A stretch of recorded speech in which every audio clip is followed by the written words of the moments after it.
Salutations à tous, ici Xipion pour vous servir. Aujourd'hui un nouvel épisode avec une œuvre un peu méconnue du grand public, The Promised Neverland. Alors en fait ce n'est pas réellement un shonen à proprement parler pour ma part, même si le type du manga est très bien prédéfini, c'est réellement un shonen.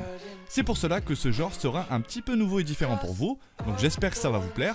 On commence tout de suite avec la première partie, comment est-ce que j'ai découvert cette œuvre ? Alors j'étais un peu à la recherche de nouveautés quand j'ai découvert cette œuvre. Alors je n'avais pas envie de shonen comme je vous l'ai dit précédemment, mais plus une envie de rentrer dans une histoire réelle, une ambiance sombre, un univers qui est tout autre. Il m'a totalement dépaysé, donc il m'a bien eu. Il m'a aussi surpris car il est très différent d'autres œuvres. Les personnages n'y sont pas adultes mais enfants, l'ambiance y est froide et pesante, tout pour me plaire. Si vous décidez de commencer cet animé, vous serez rempli de questions et je me doute fort que vous résisteriez à la tentation de continuer pour connaître le mystère. Donc The Promised Neverland est un manga écrit par Kayu Shirai et dessiné par Posuka Demizu. Prépublié depuis août 2016 dans le Weekly Shonen Jump, l'adaptation en animé se fut rapidement due au grand succès. Il est apparu entre le 11 janvier et le 29 mars 2019 au Japon. Maintenant, parlons un petit peu plus en détail du scénariste Kayu Shirai, qui est un scénariste du manga. Après avoir obtenu son diplôme universitaire, il a travaillé dans une entreprise. Il y publie 2 one-shots, dont Poppy's Wish, Poppy no Negai en japonais, en 2016, avec la dessinatrice Posuka Demizu. Depuis 2016, il collabore avec Posuka Demizu sur la série The Promised Neverland.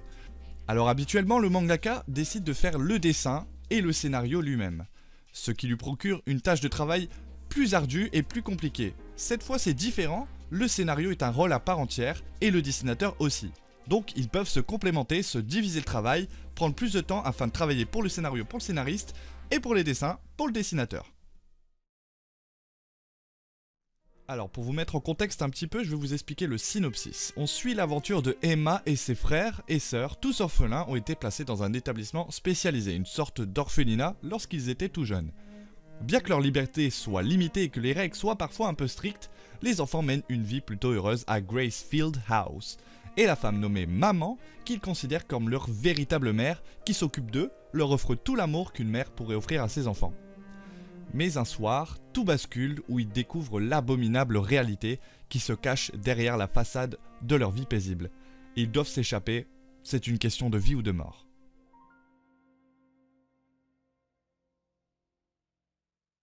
Au niveau du synopsis, j'ai pas trop voulu vous spoiler pour vous faire découvrir davantage l'œuvre. Pour mon avis, pour avoir voulu chercher du changement au niveau des shonen, The Promised Neverland m'a vraiment surpris. Une intrigue folle, une tension lourde et pesante, une atmosphère psychologique extrêmement particulière, avec des plans plus farfelus que d'autres, manigancés par des enfants surdoués. Cette entraide face à cette énigme, j'ai trouvé ceci particulièrement ingénieux. Nous y voyons des enfants dans une quête pour trouver la vérité dans leur monde. Alors cette fois, pas de pouvoir, pas de super-héros comme Son Goku, et à mon grand étonnement, j'ai beaucoup apprécié Promised Neverland. Je ne me pensais pas capable de suivre ce genre d'histoire, mais après tout en y réfléchissant, Parasite est aussi un manga qui te fait poser beaucoup de questions sur l'humanité et notre manière de penser. Donc c'est aussi un manga qui peut être visionné par un public beaucoup plus large, pas besoin forcément d'être un néophyte des mangas pour pouvoir le découvrir, et justement, c'est pour cela que je viens vous le proposer. Tout type de personne peut le regarder, adolescents, filles, garçons, enfin il n'y a pas de discrimination, vous le savez bien. Il fait 12 épisodes pour la première saison, donc plutôt court mais intense, comme une relation intime un peu foireuse.